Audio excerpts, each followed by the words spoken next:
Welcome back to the Safe, Secure 360 podcast. There's safety in numbers. So imagine this. You're in the University of Houston, in Houston, Texas, trying to get your degree. You're with your friend and you're on two scooters and you're riding around the campus. And all of a sudden you're approached by a male who has a knife, and he robs you, and his friend and he take your money and they take your scooters and they just steal them and they leave, later apprehended. But why is this university crime happening so much, and why in Houston? And what can we do about it to keep you safe? We're going to talk about that today in our podcast. Lieutenant Robert Henry is an honorably retired law enforcement commander from Houston with over 35 years of public service experience, developing and commanding revolutionary law enforcement programs, including the Crisis Intervention Response Team, the Homeless Outreach Team, the Detention Command Containment Team. In 2019, Robert formed SAFESECURE 360, a security consulting firm specializing in uniform security solutions, policy development, and security assessments for schools, churches, and industrial and construction clients. I'm Daniel Ziegler. I'm an artist, a musician, and a playwright. I've been asking questions all my life, and on this show, I do my best to ask the questions that the public would like to know the answer to. The SAFESECURE 360 podcast is intended to provide you, the listener, with information about current events and ongoing societal challenges to help make your life safer. If you like what you're hearing, go ahead and like and subscribe. If you have an idea about something you'd like to hear, ask us about it. We are here for you. Thank you for listening. This is the SAFESECURE 360 podcast. There is safety in numbers. The information provided in our podcasts is for general information uses only and is not intended as legal advice. The views and opinions expressed by the guests are their own. Always consult with a qualified professional before making safety and security decisions. For more information about this topic, check out our website at safesecure360.com.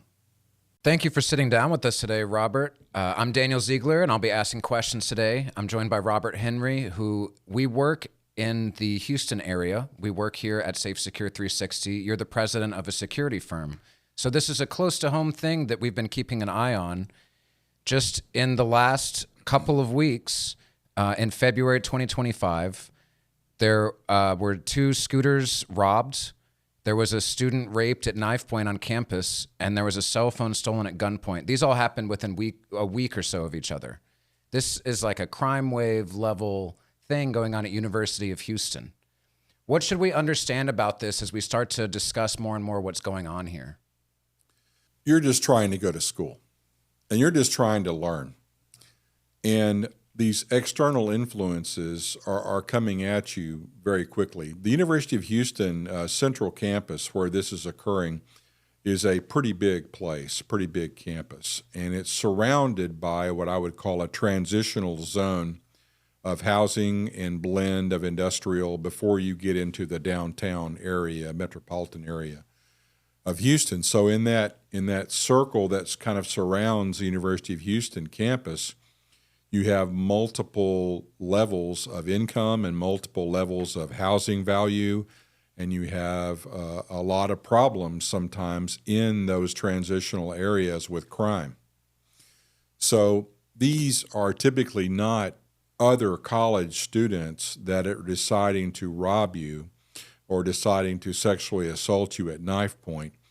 These are persons who are entering the campus externally and coming there with the intent, desire, plan, and strategy to victimize you or rob you or in some way advantage themselves by doing so. So it's unfortunate that the frequency of this is occurring, and especially in Houston, where we live and work. And I attended the University of Houston.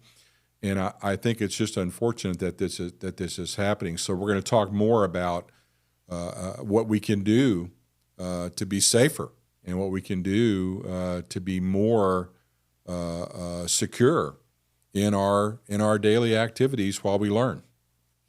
What's interesting about this is, unlike a public school, unlike a kindergarten through 12 school, what's happening here is the students are all standing up together and demanding that the university do something about their safety. I think that's so interesting. I was trying to think on the way here about what the difference between an elementary or high school is in this college level. Seems like the students at the college level, A, they might live there. B, they are more considered adults than they were a few years ago in high school. So I think that's an interesting component of this. And in response, the university has increased patrols. And I read that, quote, we've more than doubled the campus security officers patrolling and monitoring the grounds. So my question is, why does it take an incident like this, if the amount of patrols was half as much as it should have been? Why does it take an incident like this to get that going? What's going on to where they had patrols so low that they could easily double them? It seems like maybe this is a situation that could have been prevented by some pre-planning and foresight. Why does it take such a string of incidents for all of a sudden now people are paying attention and they're going to start doing something about it? Why does it take so long? These are reactive. Something went wrong, and now we are reacting to it. If there was a sound policy, if there was competent and accurate and contemporary assessments of risk and loss of this campus, and that was a policy-driven decision to amend or increase or change the way we do our crime prevention methods, that would be the way to go. The contrast that you mentioned about small children versus university level adults is certainly choice and ability to act independently, right? So the small children in middle school and high school, as they evolve, their ability to interpret things and to watch media and social media, interact and learn and respond to things that are happening environmentally around them increases as well. So you won't have a protest like we have here of college students saying something must be done at the elementary level. You'll certainly have the parents who will be doing that as their advocate, and you should be having the educational institution do it as their advocate also. So I think that the University of Houston has a robust police department who not only manages the main campus, but there's several satellite. The downtown campus is another one. Clear Lake campus is another one. So I think that these victims and these incidents that are happening are opportunity crimes, perhaps. They're not structured, very sophisticated, planned out events. I think that someone needed some money, or they needed that scooter or that moped or whatever it was, and they were in the area. They saw this soft target, and they took advantage of it. So I think that when you have a large campus like that with not just a one school with a fence or barrier around it, the ability to come and go is very easy to do so. What does a student look like? They're not wearing uniforms. They're not wearing lanyards or placards or name tags. You don't know who's a student, who drives in, who doesn't. You may have a placard on your car to park in a certain area, but you don't know what a student looks like compared to a non-student. You just don't know until an act of violence occurs. Now all of a sudden it's real clear to you, hey, that guy wasn't, or that girl wasn't a student. So I think that, what can we do? Okay, so what can we do about this? Well, it's a two-part approach. Number one, are the police and the law enforcement interests of the University of Houston aligned with community crime trends and with the approach to deterrence and detection versus enforcement and reconstruction after an offense occurs? Once you're sexually assaulted, it's over. You can try to figure it out all you want to, but they had the suspect in custody, and apparently then through a charging instrument error, let him go. and I think that they recovered him again. So that's good, right? But that's just one person in one tragic incident. Could there be more? Yes, there could be. So there needs to be a cooperative approach between three groups, in my opinion. One, the University of Houston police have to have buy-in from university leadership and a zero tolerance policy for crime and violence. I think the second thing is they have to have a working relationship with the Houston Police Department, who also co-manage that jurisdictional area of the city of Houston. Just because it's a campus doesn't mean exclusive jurisdictional authority by the campus police. The Houston police certainly would do investigative work, and they could also do preventative crime prevention patrol work as well. But I think the last group to loop into there is student council, and student government needs to have some type of town hall or some type of immediate need where they discuss their pressure and they discuss their concerns, and they don't want to be a victim. And what are you going to do about it are valid questions that you should ask your government and the police. What are you going to do to keep me safe? It's a very large campus. It's a very large population. When does this crime occur? Daytime, nighttime, evenings, weekends? It can be various times. People do live on dormitories there on the campus. I know this. People have dormitory living offset from the campus, but very close to it. And then a lot of people are transient students who come back and forth every day and ride their bike or motorcycle or car and park there. So I think that leadership, police, campus police, and student body all need to come together and say that's enough. And we have to do more to be observant, and we have to do more to be situationally aware, and we have to take certain steps not to live in fear, but to live in awareness that these things could happen. And what are some small things I can do to enhance my safety? And take those steps. That's the plan. That sounds like a great plan. If every student is a little bit more prepared, then as a unit, the college as a whole is much more prepared. I've never heard the idea of reputation damage before I met you, but when I was looking up the information on these, particularly there was a young man that was walking around. He laughs about it, but he said, I had $1 in my wallet and they stole it from me. They stole his dollar and his cell phone at gunpoint. And what he said after that is, everybody knows U of H is a soft target and now they're aiming for us. So could you talk to us a little bit about, I'm not saying I agree with him, but I want to talk about, this is a perfect example of reputation damage in the news. Could you describe what that is? U of H is suffering from some reputation damage now due to these causes.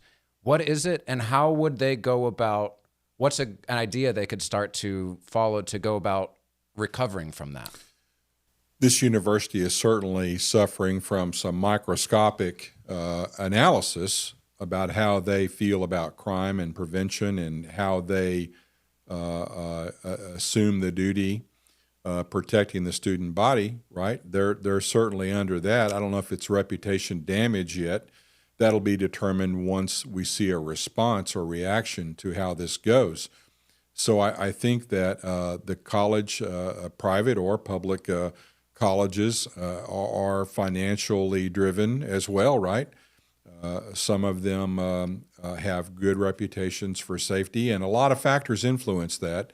But if the reputation concern comes in and you have choices, let's say you're going to go to school in Houston and you're accepted by, we have a couple of great universities, a Baylor University, we have Rice University, we have the University of Houston, we have others that are competitive. They want those accepted students to be part of their student body, right?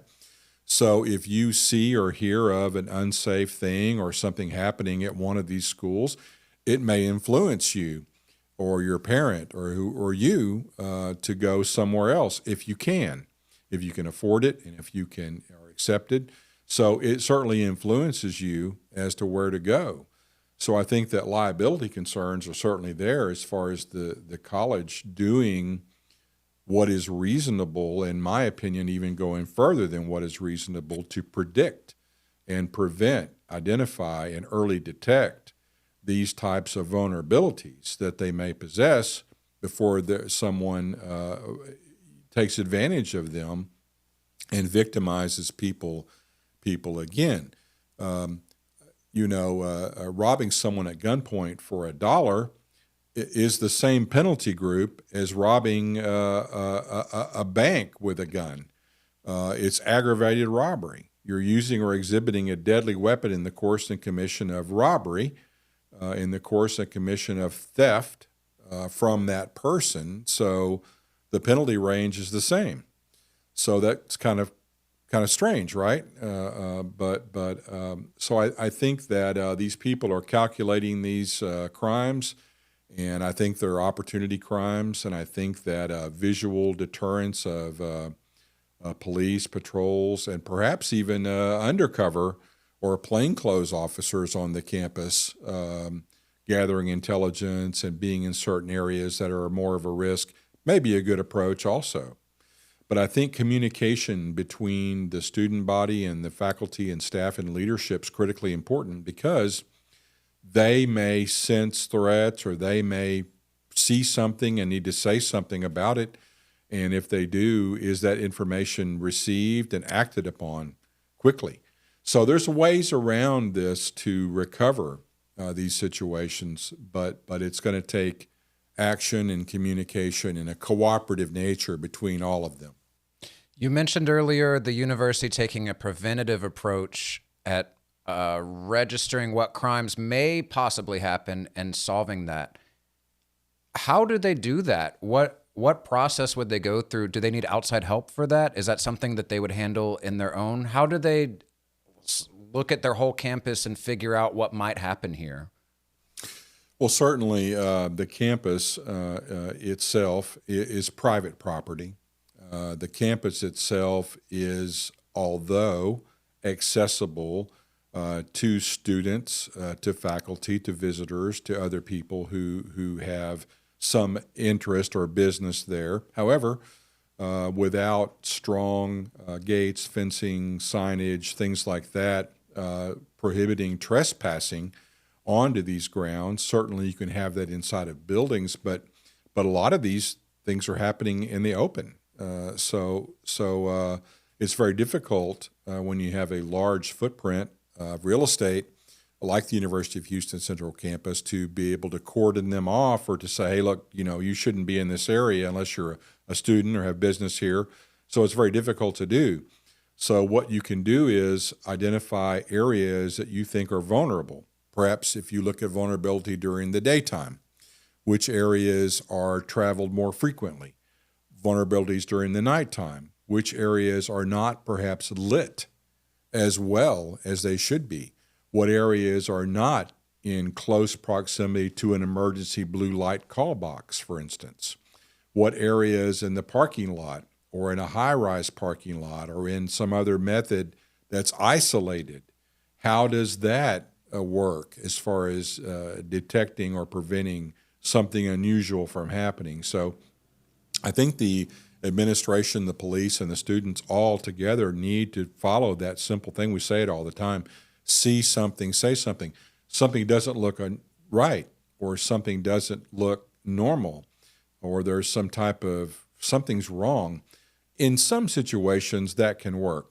Other ones are dynamic in nature, and you're stopped on your bike, and the next thing you know, here comes a person, a male or a female. You don't know who they are. You don't know if they're a student or not. Whatever does it make? What it does matter is all of a sudden they approach you and boom, you're threatened with violence, and they want something. They either want a person's crime, they want to hurt you or sexually assault you or injure you or kill you, or it's a property crime driven event. They want what you have. They want the bike, the money, the wallet, the cell phone. And we've seen both of those play out here in this university in a setting in a very short period of time. I assure you the police want this to stop, but I assure you that they are doing everything they can to proactively and preventatively detect and stop this from happening. And once it does happen, they certainly want to investigate this and gain intelligence from that and be able to perhaps plug that into to a preventative strategy that they may have. However, it's dynamic, and you just never know what's going to happen. But the reputation impact comes from deliberate indifference. You know this should be done, and you're not really doing it, but you're not really not doing it. You're just kind of in the middle, and that's a very dangerous place to be for liability. I hear what you're saying, that reputation damage, you can't control everything that happens to you, but you can control the way that you respond to some of those things. So if this school had all of this crime happen and then didn't do anything about it, that's going to lead to reputation damage over the years, because people will continue to say, hey, they didn't do anything last time, let's just keep going again, possibly. I think another interesting thing you said is this is a time where the students need to practice see something, say something. The police are working on making this a better environment and more safer for the students. The students organize a town hall meeting. How can you give the students some tips? Maybe it's intimidating to talk to a police officer that's on campus. They're out of high school, but they're still, in their early 20s, a lot of people, and 18 to 24 kind of range. So if a student does see something or feels unsafe, what's an appropriate way they could talk to the police officer or report that feeling to someone who can actually do something about it? We are, and certainly have been, in a kind of a opposition environment with the police over the last few years. Defund the police and removal of implied immunity and different things like that. It's tough being a cop, and we've talked about this in other episodes. But I think that if you look at this relationship between the police and the students and the faculty and staff, it needs to be cooperative. It needs to be approachable. The police need to be seen as a resource who is charged with the responsibility of protecting their primary duty, to protect the students, faculty, and staff from danger, robbery, threats, then to protect property. That's the secondary approach, right? So there needs to be those police at that town hall, not in a real structured, scary, or authoritative manner, but say, look, we are here as a resource to this school. We love this school. We love our students. We protect them as they're ours. We want you to approach us. So maybe you don't feel comfortable talking to a police officer. Maybe you never see one. Maybe you see their cars driving around, but you never see one in person or out of their car. I encourage the police to get out of the car. I encourage the police to intermingle and co-relate with and build relationships that are approachable and confident with students and staff and faculty, because it will only pay dividends as far as being approachable with sharing of information. It's a two-way street. The student, staff, or faculty member can share with the police something they want to know. In turn, the police officer can feed back immediately to them and saying, look, here's my advice. I wouldn't go in that area during this period of time by myself, or I would try to limit my exposure during this area or time or event. So it's an instant opportunity for feedback and for counsel from a complaint or concern that you may have. Now, let's say you can't reach a policeman. They're not there. You don't want to call and say, I want a policeman to come to me to tell this story. You can certainly communicate by text. You can certainly communicate by email. There's going to be some method intra-school that is used as an anonymous tip line or as some type of way to communicate with faculty, staff about security and safety concerns. If there isn't, there certainly should be. And it can be anonymous.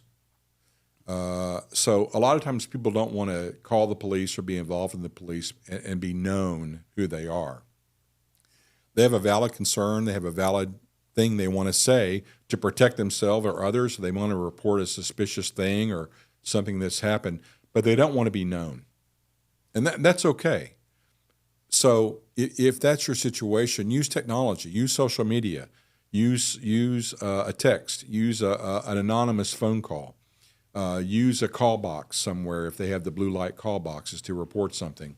But don't keep the story to yourself, because if you do, you could be damaging the ability for a first responder or for an academic staff member to act upon that and enhance security, not just for you, but for others. So it's very important to communicate and see the police. It's incumbent upon both parts.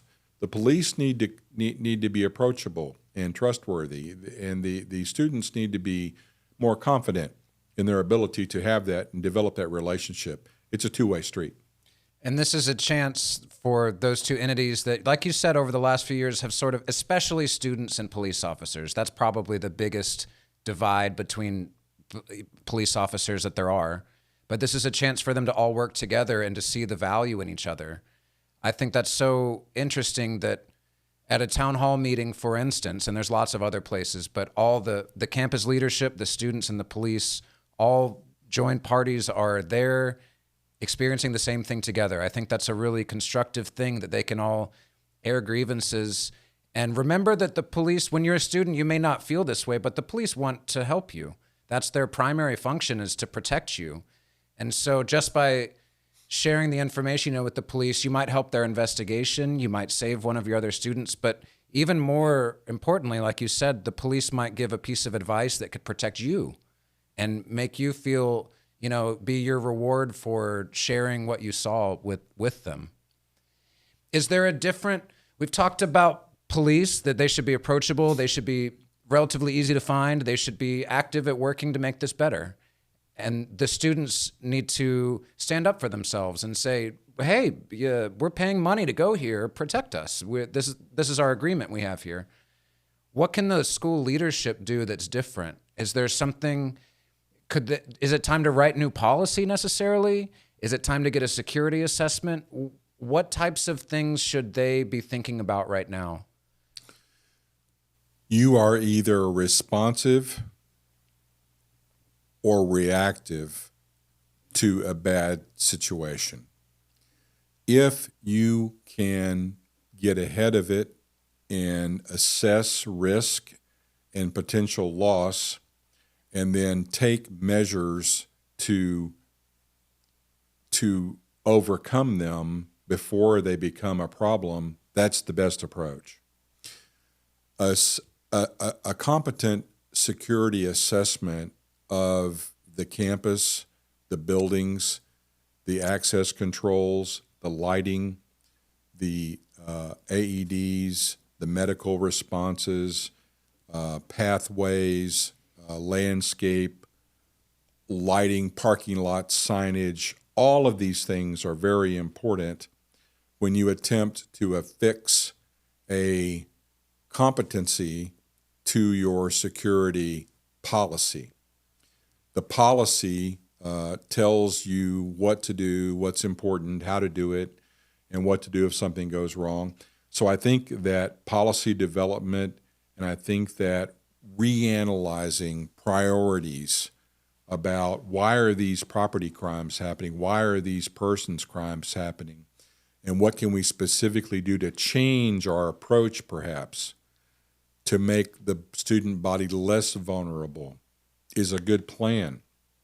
So I think having someone look at your strategy who doesn't do it every day is a great idea. We do that. We do assessments for private schools and churches and corporations, and we look at their policy and we look at what's influencing something that they're reacting to.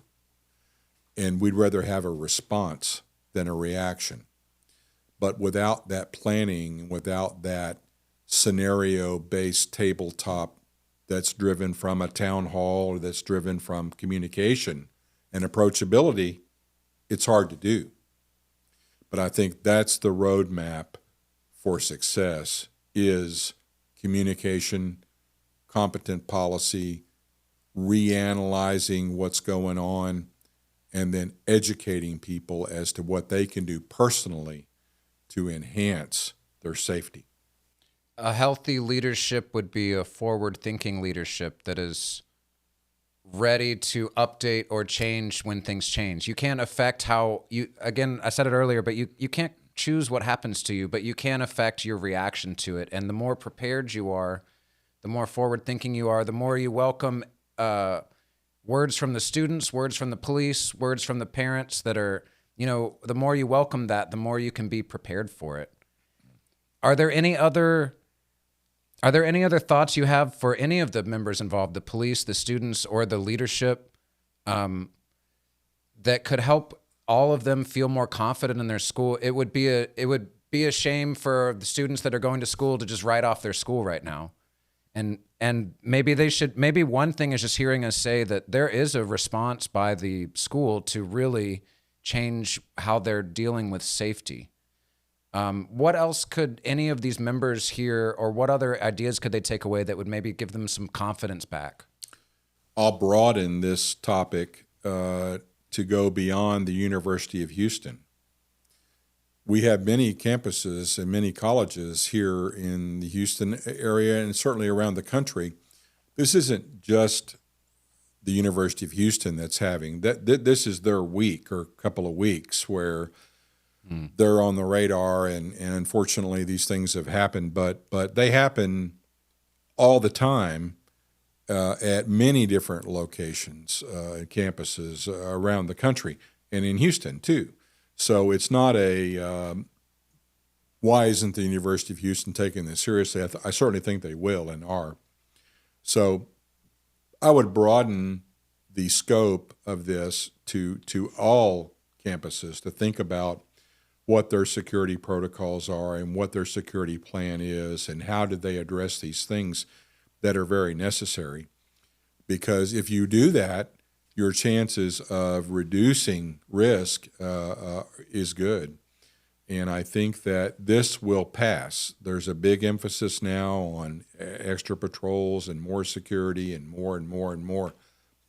Could there have been a 50% increase incrementally over time over the last 12 months that would have deterred this? I don't know. But all I can say is the more crime that happens and the more victims that are subjected to these crimes, the outrage is going to continue louder and louder and louder.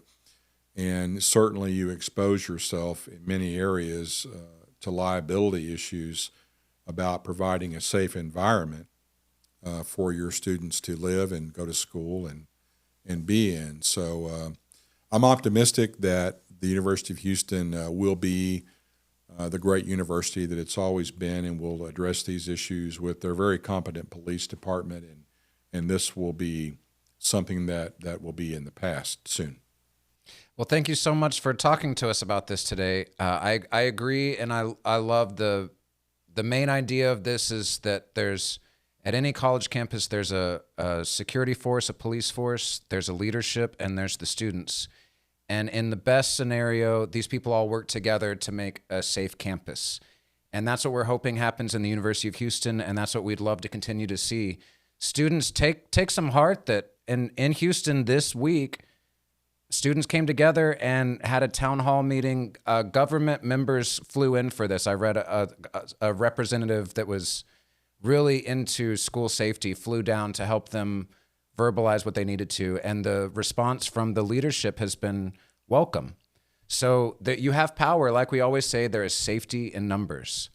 This is the Safe Secure 360 podcast. We are Robert Henry. I'm Daniel Ziegler, and if you want any more information about this or want to hear more about us or talk to us, ask us questions, feel free to comment below or go to our website at safesecure360.com. This is the Safe Secure 360 podcast. There is safety in numbers.